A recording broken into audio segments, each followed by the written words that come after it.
今日同大家分享翻呢個安全問題。好多時裝修嘅時間咧，都會忽略咗呢個鋁窗個問題嘅。咁有啲客人見到咧鋁窗個窗鉸啦、手掣啦嗰啲用得到、開得到咧，就覺得安全啦。嗱，其實咧佢啲拉釘咧霉晒嘅，好霉嘅，係啦，咁好容易爛，好容易斷嘅。咁但係咧，尤其是一啲租盤咧，覺得即係經濟上問題啦、經濟效益嘅問題，覺得越經濟整嘅嘢越少就越好。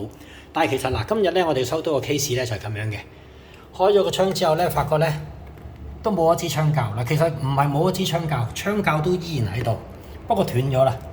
原本佢固定個窗鉸嗰啲拉釘咧已經甩咗，咁變咗開窗嘅時間咧，好在客人開窗咧就唔係話好大力、好用力咁。如果唔係咧，一開咧個窗因為冇咗窗鉸承托咧，個窗就會下墜啦。